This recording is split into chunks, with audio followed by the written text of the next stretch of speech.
अस्सलाम वालेकुम नाज़रीन, वॉइस ऑफ हयात में खुश आमदीद। चैनल को सब्सक्राइब करके लाइक एंड कमेंट भी कर दीजिएगा। लीमू के छिलके सुखाकर पीस लें, उनमें नमक मिलाएं। रोज़ाना उससे साफ़ करने से दांतों का तमाम मेल दूर हो जाता है। 1 चमचे शहद में 2 चमचे लीमू का रस मिलाकर होठों पर लगाने से होंठ गुलाबी हो जाएंगे और नरम व मुलायम भी। अगर पाँवों में कहीं कांटा वगैरह फंस गया हो और निकल नहीं रहा हो तो अंडे की सफ़ेदी में थोड़ी सी फिटकरी मिलाकर और जहाँ पर आपके कांटा चुभा हुआ है वहाँ पर लगाकर बांध दें किसी कपड़े वगैरह से। कांटा खुद ब खुद बाहर की तरफ निकल आएगा और आपको तकलीफ़ भी नहीं होगी। खीर बनाते हुए दूध बहुत जल्दी नीचे लगने लग जाता है और खीर का जायका ख़राब हो जाता है। उससे बचने के लिए जिस बर्तन में खीर आप पका रहे हैं उसमें थोड़ा सा पानी उबाल लें और इस पानी को फेंक दें। अब उस बर्तन में खीर पकाएं तो दूध जल्दी नीचे नहीं लगेगा।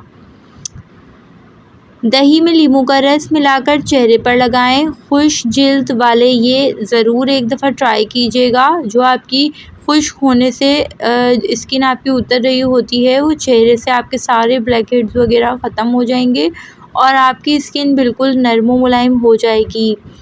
रसदार किशमिश के दाने लें और रात को भिगो दें, फिर सुबह उठकर उनको खा लें। ऐसा करने से जिस्म में खून पैदा होता है और रेड सेल्स बनते हैं। बीमारी या किसी वजह से हाथ और पाँव जलते हैं और उनमें से आग निकलती हो तो खुश्क धनिया पीसकर मिश्री मिलाकर खाने से आपको बहुत फ़ायदा होगा। एक दफ़ा आप ये ज़रूर ट्राई कीजिएगा। आप लोग खुद बोलेंगे कि हाँ कोई चीज़ बताइए। रोज़ाना 1 से 10 छोटे किशमिश के दाने सुबह नाश्ते से पहले नहार मुँह खा लें। 21 दिन तक खाएं। ख़वातीन में लिकोरिया का नामो निशान तक नहीं रहेगा और आपको मेटाबॉलिज़्म भी ठीक होगा और हार्मोन्स प्रॉब्लम भी आपका दुरुस्त होगा।